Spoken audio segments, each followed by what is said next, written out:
우리는 신앙생활하면서 수많은 질문들을 하지요. 어떻게 하면 복을 받을 수 있을까? 어떻게 하면 기도응답을 많이 받을 수 있을까? 어떻게 하면 좋은 신앙생활을 할 수 있을까? 이런 질문을 많이 합니다. 그런데 개혁주의 신앙은 가장 먼저 이 질문 앞에 우리가 서야 됩니다.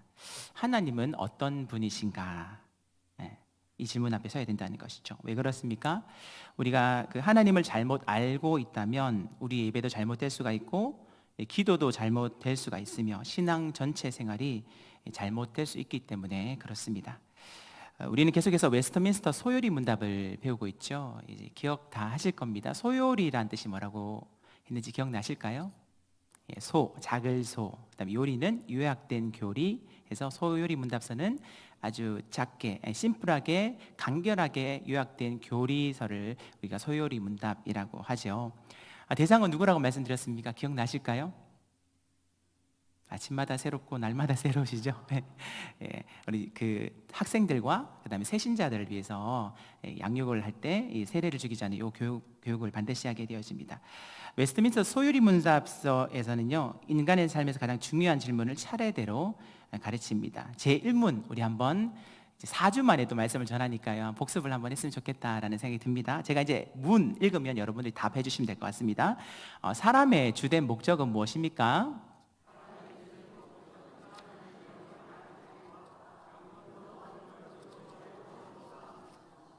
맞습니다. 맞습니다. 사람의 주된 목적은 하나님을 영화롭게 하는 것과 영원토록 그분을 즐거워하는 것이다라는 답입니다. 그렇죠? 하나님을 영화롭게 하려면 우리가 하나님에 대해서 바르게 알아야 되겠죠. 그래서 이 질문에 대한 답을 이제 오늘 배우게 될 4문과 5문에서 가르치고 있습니다. 그러니까 하나님을 영화롭게 하고 하나님을 영원토록 즐거워하려면 우리가 하나님이 어떤 분이신지 알아야 되고 또 하나님이 몇 분이신지를 우리가 알아야 된다는 것입니다. 첫 번째 질문에 대해서 가장 중요한 것, 사람의 제일 대의 목적, 너는 왜 사니? 이 질문입니다. 그렇죠? 이 목적이 없으면 사람은 각자 원하는 방향에 따라 살아가기 때문이죠. 각자 소견에 옳은 대로 행하는 것, 그것이 바로 방향 없는 인생임을 우리에게 이야기를 하고 있습니다.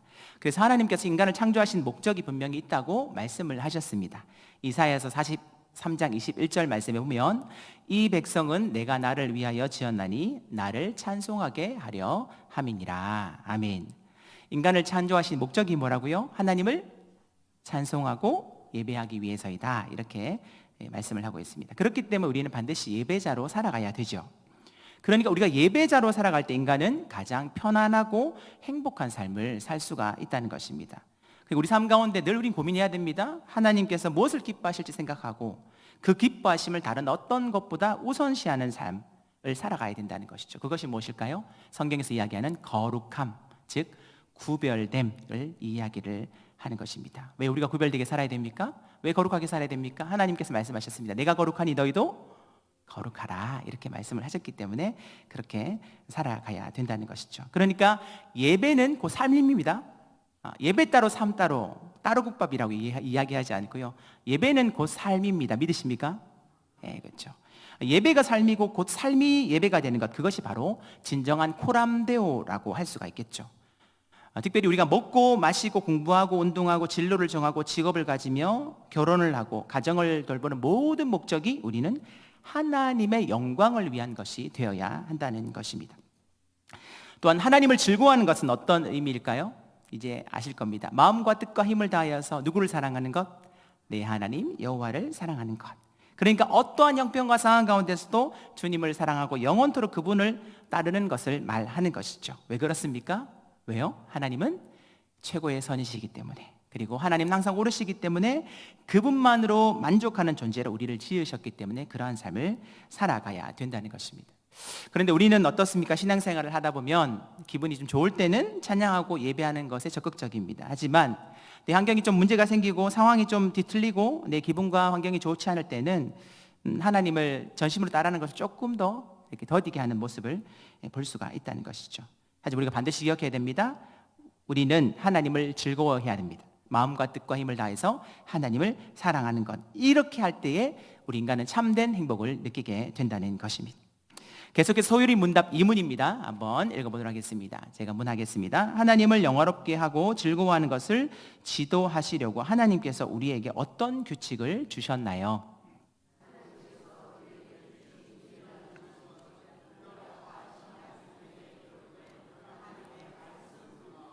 아멘. 좋습니다.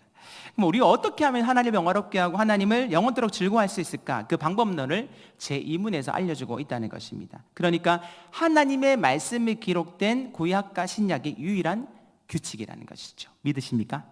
맞습니다. 이게 하나님 말씀입니다. 하나님에 대한 지식은 시간이 지나면서 자연스럽게 알 수 있는 것이 전혀 아닙니다. 경험을 통해서 알 수 있는 영역도 아니라는 것이죠. 사실 하나님에 대한 지식은 우리의 영역 밖에 있습니다. 따라서 하나님께서 스스로를 우리에게 계시해 주셔야지만 비로소 우리는 그분을 알 수가 있다는 것이죠. 그런데 하나님께서 이 자연만물을 통하여서 인간이 죄로 인하여서 영적인 영안이 가려져 있으니까 그것을 깨닫지 못하니까 하나님께서 우리에게 특별한 방법을 계시해 주셨습니다. 그것이 바로 성경입니다. 성경. 내가 얼마나 너를 사랑하는지 아니라는 그런 질문과 답이 적혀 있는 것이 바로 성경입니다. 그래서 저는 성경을 하나님의 러브레터라고 생각합니다. 우리 성도님들 소실적에 연애 편지 많이 받아보셨지요? 받아보시면 기분이 좋으시지요? 아무도 안 받아보셨는가 봐요. 저는 좋더라고요. 맞습니다. 그러니까 우리도 마찬가지라는 거예요. 성경을 하나님께 주셨기 때문에 이 성경을 보면 마음이 떨려야 돼요. 아멘. 그렇죠. 근데 어떤 분들은 성경을 하도 안 펼쳐봐서 이만큼 위에 먼지가 쌓였고 이렇게 하면 하나님을 사랑하는 사람이라고 이야기를 할 수가 없다는 것입니다. 그래서 참 감사한 것은 우리 디림교회는요, 이 성경 읽기에 참 열심을 내고요, 심지어는 필사를 하는 분들도 계셔서 얼마나 감사한지 모르겠습니다. 그래서 하나님께서 참 이 교회를 기뻐하시겠구나 그런 생각을 하게 됩니다. 우리 청소년부 수련회 이번에 끝나고 나서 우리 담임 목사님께서 성경 읽기를 굉장히 많이 강조하셔서 잠언 읽기를 지금 한 달 동안 도전을 하고 있습니다. 근데 의외로 시키니까 잘 하더라고요. 성경을 필사하는 친구들도 있고 열심히 읽는 친구들이 있습니다. 반별로 지금 대결을 하고 있습니다. 이 성경은 누가 기록한 것일까요? 약 1600년 동안 40명 이상의 각기 다른 하나님의 사람들을 통해서 기록되었습니다. 그러니까 처음부터 끝까지 누구를 드러내는 것일까요? 하나님 중심, 또 예수 그리스도 중심을 드러내고 그것이 일관되고 통일되게 기록이 되어져 있다는 것입니다. 만약에 각자의 사람에 의해서 각자 다른 시대에 기록되었다면 뭔가 틀려야 되잖아요. 그런데 그렇지 않다는 것이죠. 한 가지 주제입니다. 하나님, 예수님, 그리스도 중심, 성령님 중심, 이 모든 것들이 일관되게 기록되어 있다는 것이죠. 이것이 어떻게 가능한 것일까요? 사람이 그렇게 썼다면 불가능하겠죠. 하지만 하나님께서 친히 하나님의 사람들에게 감동을 주셔서 쓰게 하셨기 때문에 가능한 것입니다. 베드로서 1장 21절의 말씀에 이렇게 기록이 되어 있어요. 예언은 언제든지 사람의 뜻으로 낸 것이 아니요 오직 성령의 감동하심을 받은 사람들이 하나님께 받아 말한 것임이니라. 아멘. 예언은요, 하나님 말씀은 사람의 뜻으로 낸 것이 아니요 오직 성령의 감동을 받은 사람들이 누구에게 받아서 기록한 것이라고요? 하나님께. 그렇습니다. 하나님의 감동에 의해서 이것이 기록되었다는 것입니다. 그렇기 때문에 우리는요, 성경의 무오성을 믿습니다. 오류가 없다는 것이죠. 그리고 성경은 일점 힐획도 틀리지 않습니다. 정확합니다. 반드시 그 말씀은 다 이루어지게 되어 있습니다. 믿으십니까? 아멘. 그렇죠. 그렇기 때문에 우리는 성경을요, 하나님의 말씀이란 절대 권위로 인정을 하는 것이죠. 하지만 신학자들 사이에서는요, 이 성경을 하나님의 말씀을 인정하지 않는 신학자들도 있습니다. 물론 성경이 있기 전에는 빽빽한 구름 가운데서 모세에게 말씀하셨습니다. 그리고 여러 구약의 선지자들을 통하여서 말씀하셨죠. 하지만 성경이 완성된 이후에는 기록된 성경을 통하여서 우리에게 말씀을 하신다는 것입니다. 그러니까 성경 이외의 다른 것에서 주님의 음성을 듣기 원하는 태도는 굉장히 위험하다는 것이죠. 저번에 말씀을 드렸습니다. 말씀 안 보고 기도만 하면 뭐가 된다고 했습니까? 기독교 무당 된다고 했습니다. 말씀 안 보고 기도만 하면 A가 하나님 뜻입니까? B가 하나님 뜻입니까? 이렇게 막 물어보면 말씀 안 보면 기독교 무당이 된다는 것이죠. 사랑하는 성도 여러분, 하나님의 말씀인 성경만이 충분하고 완전함을 믿으시기 바랍니다. 맞습니다. 신구약 성경 66권 1189장 그리고 31,102절로 돼 조금 어떤 데는 틀리게 되는 것도 있던데 여튼 이렇습니다. 하나님을 영화롭게 하고 영원토록 그분을 즐거워할 수 있는 방법이 이미 성경에 기록되어 있다는 것입니다. 그러면 그 성경의 핵심적인 가르침은 무엇일까요? 자, 산문을 한번 보겠습니다. 성경이 핵심적으로 가르치는 것은 3번입니다. 성경이 주로 가르치는 것은 무엇입니까?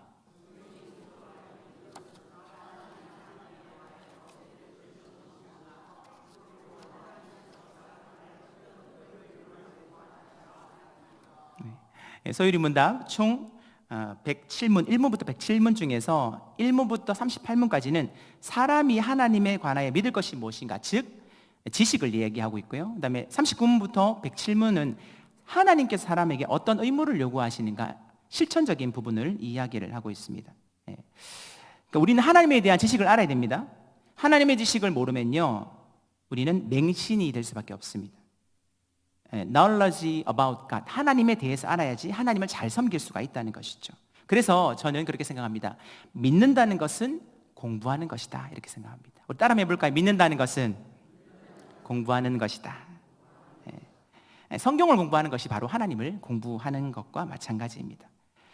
산문에 하나님이 우리에게 무엇을 요구하시는가를 강조하고 있습니다. 바로 실천적인 영역을 말하고 있는 것이죠. 참신앙은 우리의 믿음의 대상이 요구하는 것을 잘 듣고 행하는 것입니다. 그러니까 하나님이 어떤 분인지 우리가 바로 알아야지만 그분께서 우리에게 무엇을 요구하시는지 듣고 행할 수가 있다는 것이죠. 따라서 내가 따라야 될 대상과 내가 사랑해야 될 대상을 명확하게 알아야 된다는 것입니다. 하나님이 무엇을 좋아하실까, 이것을 알아야 되고요.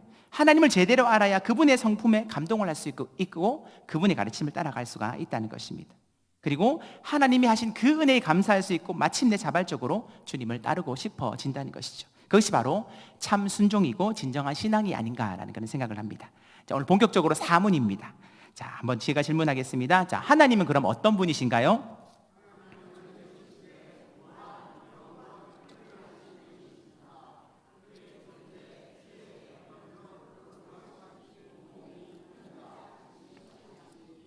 아멘. 제 3문은 하나님이 누구인지를 공부하는 첫 부분입니다. 그러니까 하나님이 정체가 뭐냐라는 것이죠. 하나님은 우리의 머리로 분석하거나 파악할 수 있는 분이 아닙니다. 손으로 만져서 알 수 있는 대상도 아닙니다. 왜 그렇습니까? 하나님은 영이시기 때문에. 영이신 하나님을 우리의 눈으로 직접 볼 수가 없지요. 그렇다고 하나님이 존재하지 않는 것일까요? 그렇지 않습니다. 공기는 보이지 않습니다. 하지만 분명히 존재하죠. 전기도 보이지 않습니다. 하지만 분명히 존재를 하고 있습니다. 마찬가지로 하나님은 눈에 보이지 않지만 분명히 이곳 가운데 임재하고 계십니다. 무소부재, 하나님이 안 계신 곳은 없습니다. 지금 이곳에도 영으로 임재하고 계시다는 것입니다. 그렇기 때문에 우리는요, 영이신 하나님을 예배할 때 그렇기 때문에 영과 진리로 예배를 해야 된다는 것입니다. 요한복음 4장 24절 말씀 이렇게 기록되어 있습니다. 하나님은 영이시니 예배하는 자가 영과 진리로 예배할지니라. 아멘. 소유리 문답 4문에 보면요, 하나님은 영이시답니다. 근데 영원하대요. 무한하답니다. 불변하는 영이라고 말씀을 하고 있습니다. 그렇다면 무엇이 무한하고 영원하고 불변하다는 말씀일까요? 뒤에 나오는 것처럼 그분의 존재, 그분의 지혜, 그분의 권능, 그분의 거룩하심, 그분의 공의, 그분의 인자, 그분의 진실하심, 그리고 이 모든 것들이 영원, 불변, 또 무한하다, 이렇게 말씀을 하고 있습니다. 소유리 문답은요, 하나님의 존재와 속성이 무한하시며 라고 가르치고 있습니다. 무한하다는 말은 하나님께서 한계가 있다는 말일까요? 없다는 말일까요? 없다는 말입니다. 그렇죠? 모든 것이 제한이 없습니다. 하지만 우리 인간은 제한이 있습니다. 우리 지식에도 힘에도 시간에도 어떤 사랑에도 제한이 있다는 것이죠. 그렇지만 하나님은 한계가 없으십니다. 하나님의 지혜는요, 무궁무진하십니다. 우리는 내일 일을 모르죠. 그러나 하나님은 처음부터 마지막까지를 다 이미 알고 계십니다. 우리는 한 가지 상황만 보고 판단하지만 하나님은 이미 모든 것을 알고 계십니다. 그렇기 때문에 내가 지금 이해를 할 수가 없다고 해서 하나님께서 잘못하시는 것은 결코 아니라는 것입니다. 때로는 우리가 이렇게 말합니다. 어려운 고난을 당하고 이해할 수 없는 환난을 만나고 그렇게 할 때 Why me? 이렇게 합니다. 하나님, 왜 나에게 이런 일이 일어났습니까? 그렇게 질문한다는 것이죠. 하지만 우리는 그 모든 것들을 이해할 수 없습니다. 그래서 우리 믿음은요, 이렇게 고백을 해야 된다는 것입니다. 제가 다 이해하지 못하도 주님을 그럼에도 불구하고 나는 신뢰합니다. 이것이 진정한 믿음의 고백이 되어야 된다는 것이죠. 뿐만 아니라 하나님은 유한하지 않고 영원하시며 불변하시는 분이십니다. 만약에 인간인 피조물이 창조주인 하나님을 100% 이해할 수 있다면 더 이상 그 하나님은 하나님이 될 수 없다라고 그렇게 생각이 되었습니다. 우리 성도님들 피조물인 남편 이해되십니까? 우리 아내분들 남편 이해되십니까? 안 되시죠. 피조물인 피조물도 서로 이해를 못 하는데요. 피조물인 인간이 어떻게 창조주 하나님을 그 뜻을 다 이해를 할 수가 있겠습니까? 그것을 다 이해할 수 있다면 피조물은 창조주는 더 이상 창조주가 될 수가 없다는 것입니다. 그래서 우리 항상 여기에 답을 이렇게 됩니다. 하나님은 선하십니다. 하나님은 항상 오르십니다. 하나님은 나를 지금도 일하고 계십니다. 그리고 하나님의 시간은 정확하십니다. 이것을 믿고 믿음의 길을 끊임없이 걸어가야 된다는 것이죠. 사실 하나님은요, 자기 자신이 어떻게 생겼고 어디서 나왔으면 무엇을 좋아하시는지 구구절절하게 소개하거나 우리에게 설득하지 않으십니다. 그럴 필요가 없으시죠. 창세기 1장 1절에 성경은 그냥 하나님에 대해서 단호하게 소개합니다. 뭐라고 소개하고 있습니다? 태초에 하나님이 천지를 창조하시. 이거 좀 믿어줄래? 이 말이 아니라 그냥 그렇게 선포하십니다. 그게 하나님이시니까요. 태초에 하나님이 천지 만물을 창조하시느니라. 하나님께서 이 창조에 대해서 이야기하시면서 내가 세상 만물도 만들었고 너도 만들었다, 이렇게 우리에게 이야기를 하고 있다는 것이죠. 근데 하나님은 힘도 들이지 않으시고 그저 말씀 하나만으로 천지 만물을 창조하신 분이 누구십니까? 바로 우리의 여호와 하나님이십니다. 그분은요, 우리의 아버지가 되십니다.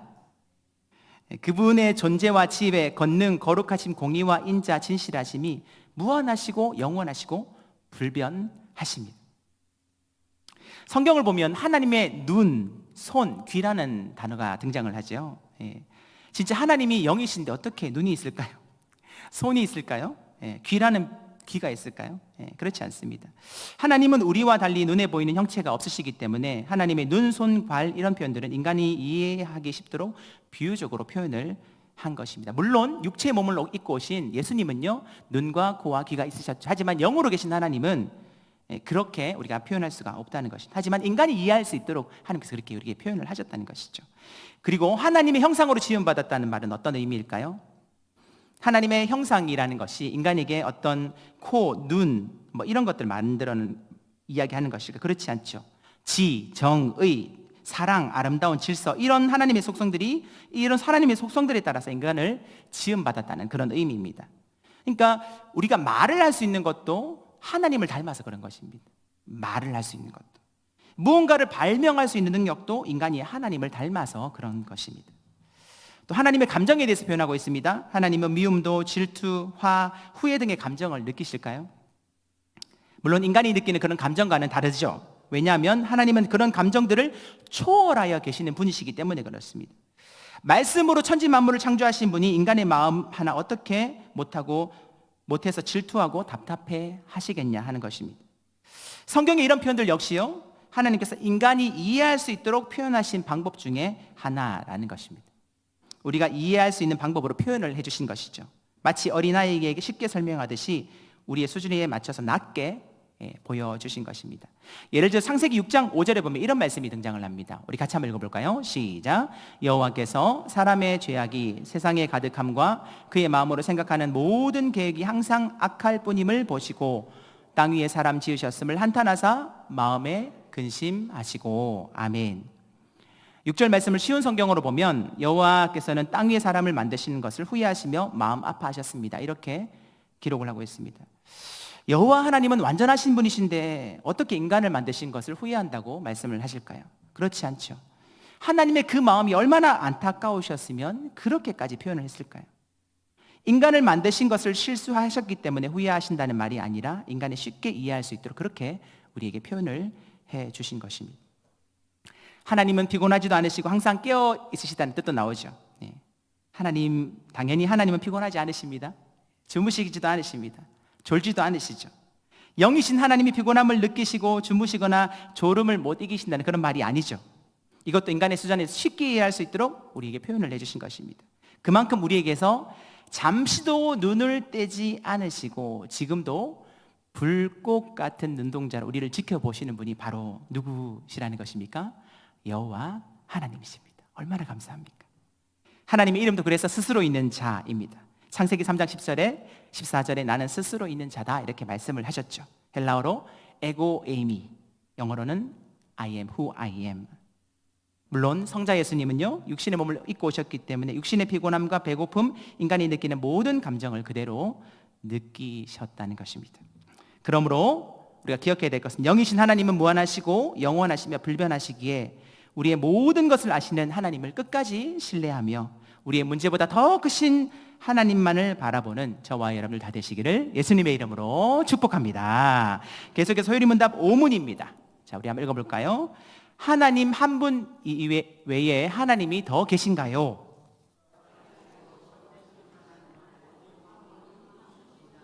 아멘. 그렇죠. 세상에는 많은 신들이 있다고 합니다. 그런데 방금 소율이문답 4문처럼 하나님은 영이시고 그의 존재와 지혜와 권능과 거룩하심과 공의와 인자와 진실하심이 무한 영원 불변하신 분이 또 계시냐 이것을 질문하고 있다는 겁니다. 어떻게 보면 굉장히 황당한 질문으로 들립니다. 하지만 역사적으로는 그런 신들이 많았기 때문에 이런 질문은 아주 자연스럽고 당연하게 나올 질문입니다. 대답이 참 재미있습니다. 그러나 살아계시고 참된 여호와 하나님은 오직 한 분뿐이십니다. 아멘. 신명기 6장 4절에 보면 이렇게 말씀을 하고 있죠. 우리 다 같이 한번 읽어볼까요? 신명기 6장 4절입니다. 시작. 이스라엘아 들으라, 우리 하나님 여호와는 오직 유일한 여호와이시니. 아멘. 세상에는요 죽은 신 많습니다. 헛된 신 많습니다. 가짜 신이 많습니다. 예. 인간이 만들어낸 모든 신들은 다 가짜입니다. 구약 성경에 보아요 바알, 아세라, 밀곰, 바알세붑 수많은 신들이 등장을 하지요. 여호와 하나님께서 말씀하셨습니다. 나는 너희 하나님이 되고 너희는 내 백성이 되리라. 언약을 맺으시고 사랑의 관계를 끊임없이 말씀하셨지만 결국 이스라엘 백성들은 우상을 섬겼기 때문에 결국은 다 망하게 되었던 것이죠. 이 사마리아의 아시아 왕을 알고 계실 것입니다. 자기 다락방 난간에 썰어서 중상을 입었습니다. 심부름꾼을 보내서 에그론의 신 바알세붑에게 이 병이 회복되겠냐고 물어보지 않습니까? 이 바알세붑은 무슨 뜻입니까? 파리들의 왕이라는 뜻입니다. 파리들의 주라는 뜻이죠. 그러니까 우상에게 가서 물어봤다는 것입니다. 예. 그때 여호와의 천사가 엘리야에게 말을 합니다. 이스라엘이 하나님이 안 계시기에 에그론의 신 바알세붑에게 물으러 가느냐고 큰 책망을 듣습니다. 결국 하나님을 무시하고 바알세붑에게 묻는 악한 행동, 그것을 말미암아 죽음을 맞이하게 됩니다. 이처럼 세상의 많은 종교들은 각자의 신을 두고 있습니다. 이러한 생각은 소율이 문답 5문을 통해 대답은 명확해집니다. 살아계시고 참된 하나님은 오직 한 분뿐이십니다. 믿으십니까? 아멘. 그렇죠. 그러니까 우리가 섬기는 하나님은요 잡다한 신들이 아닙니다. 비슷하게 취급받으시는 분이 아니라는 것입니다. 이번에 일본에 가니까 일본에는 신들이 뭐 몇만 개 된다고 하더라고요. 각자 신이 다 있다고 하더라고요. 그런 신이 아니라는 것이죠. 여러분들 누구 신이 진짜인지 보자라며 자기 신을 부르며 빌곤 했던 이야기가 열왕기상 18장에 보면 등장을 하죠. 여러분들이 잘 아시는 갈멜산에서 엘리야와 바알, 아세라 선지자들과의 전투입니다. 엘리야의 이름의 뜻이 무엇입니까? 엘리야, 야훼가 하나님이다 라는 뜻입니다. 아합과 이세벨이 통치하는 가장 악한 시대에 능력의 종인 엘리야를 세워서 하나님의 하나님 되심을 보여준 사건이죠. 재물 위에 불을 먼저 내리게 하는 선지자가 믿는 신이 참 신임을 보여주고자 먼저 바알 선지자들이 기도를 합니다. 어떻게 기도합니까? 발발발발 이렇게 기도하죠. 바알이니까 발발발 이렇게 기도했을 겁니다. 그렇죠? 아침부터 저녁까지 제사를 드리고 심지어 자신의 몸에 창과 칼로 피를 흘리며 소리를 질러보았지만 아무런 응답도 없었습니다. 왜 그렇게 많은 자들이 부르짖으며 큰 소리로 하루 종일 기도하는데도 응답이 없었을까요? 당연합니다. 바알은 죽은 신이기 때문에 그렇습니다. 하지만 살아계신 하나님께 엘리야가 기도하자 어떤 일이 벌어졌습니까? 엘리야가 무너진 제단을 쌓고 재물 위에 물을 3번이나 부어서 또랑이 넘쳤음에도 불구하고 하나님께 기도할 때, 여호와 하나님께 간구했을 때에 그 하늘에서 불이 내려와 재물과 또랑이 물까지 다 핥아 버렸습니다. 이 모든 것을 보고 백성들은 땅에 엎드려 여호와는 과연 하나님이시다, 여호와는 과연 하나님이시다 이렇게 외쳤던 것입니다. 사랑하는 성도 여러분, 참된 신은요 여호와 하나님 한 분밖에 없습니다. 하나님이 이 세상의 역사를 시작하셨고 이 세상의 역사도 반드시 끝내실 것입니다. 역사를 그래서 영어로 history, 그분의 이야기라고 하는 것입니다. 하나님은 알파요 오메가 되십니다. 그리고 처음과 나중 되십니다. 그 유일하고 참되신 하나님을 우리가 아버지라고 섬길 수 있는 것, 이것이 얼마나 감사한지 모르겠습니다. 그래서 주님께서 말씀하셨죠. 내 이름으로 무엇이든지 구하라. 그리하면 내가 내게 응답하겠다. 이렇게 말씀을 하고 있습니다. 그렇다면 하나님이 한 분이시라는 사실이 우리의 삶에 무엇을 의미할까요? 첫 번째는요, 우리가 이것을 반드시 기억했으면 좋겠습니다. 하나님만을 예배할 수 있기 바랍니다. 세상을 예배하는 것이 아니라 하나님만을 예배할 수 있기를 바랍니다. 출애굽기 23, 3절에 보면 너는 나 외에는 다른 신들을 내게 두지 말라 분명히 말씀하셨습니다. 하나님 외에 다른 모든 것들이 우상이죠. 팔공산에 있는 저 갓바위만 우상이 아닙니다. 하나님보다 우리 마음 가운데 돈을 더 사랑하고 있다면 돈이 우상인 것이고, 명예를 더 사랑하고 있다면 명예가 우상인 것이고, 자녀를 사랑하고 있다면 자녀가 우상이 될 수가 있습니다. 심지어 하나님보다 나 자신을 더 사랑하고 있다면 그 나 자신도 우상이 될 수가 있다는 것이죠. 그렇기 때문에 우리 끊임없이 우리에게 질문해야 됩니다. 나는 지금 무엇을 가장 의지하고 있는가? 내 경험인가? 내 직위인가? 나의 인간관계인가? 아니면 하나님인가? 하나님만을 의지할 수 있는 저와 여러분 다 되시기를 예수님의 이름으로 축복합니다. 둘째로 하나님께 우리의 삶의 주도권을 내어드려야 된다는 것이죠. 그러니까 하나님이 한 분이시라면 내 인생의 주인도 한 분이 되어야 합니다. 예수님께서 말씀하셨습니다. 한 사람이 두 주인을 섬기지 못할 것이니, 이렇게 말씀하셨습니다. 우리는 하나님도 섬기고 세상도 섬기려고 할 때가 많이 있죠. 발을 한짝은 세상에 담궈두고 한쪽은 하나님께 담궈두고 이 어정쩡한 신앙생활을 하면 저는 그런 분이 제일 안타깝다고 생각합니다. 복도 못 받고 또 세상에 즐기지도 못하고 이런 모습이 어디 있습니까? 신앙을 해서 결단을 요구한다는 것이죠. 엘리야 불이 내겠던 사건에서 엘리야 군이 선포했습니다. 진짜 살아계신 하나님만 섬기라. 머뭇머뭇하려 하지 말고 진짜 살아계신 하나님만 섬겨라. 이렇게 이야기를 했습니다. 신앙은 결단을 요구합니다. 나는 누구의 것인가? 성도는 대답을 분명히 해야 합니다.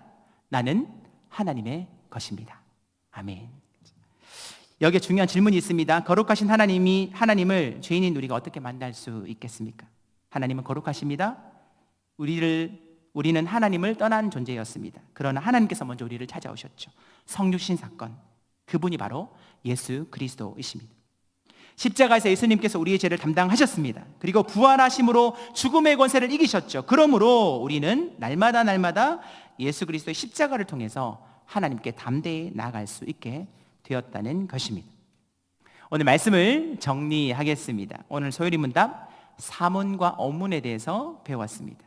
한번 이거 읽고 오늘 마무리했으면 좋겠습니다. 제 사문 한번 띄워주실까요? 자, 질문하겠습니다. 하나님은 어떤 분이신가요?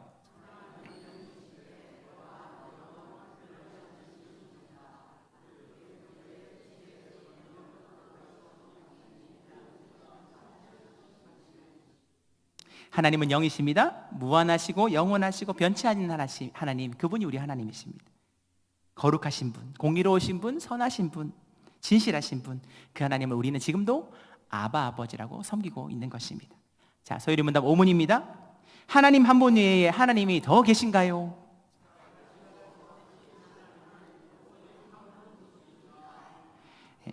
하나님은 몇 분이십니까? 오직 여호와 하나님 한 분밖에 안 계십니다. 세상의 어떤 것들도, 세상의 어떤 신들도 하나님이 결코 될 수는 없습니다. 그러므로 우리의 삶도 하나로 정리가 되어야 되겠죠? 하나님만을 예배하고 하나님만을 의지하며 오직 하나님으로 인하여서 즐거워하며 기뻐하며 감사할 수 있는 삶을 사는 우리 모두가 되었으면 좋겠습니다. 소요리 문답 제1문으로 오늘 마무리하겠습니다. 사람의 제일 되는 목적은 하나님을 영화롭게 하는 것과 영원토록 그를 즐거워하는 것이다. 이것이 우리 인생의 목적이 되어야 될 줄로 믿습니다. 이러한 복된 인생을 살아가는 우리 드림교회 모든 성도님들 다 되시기를 예수님의 이름으로 축원합니다.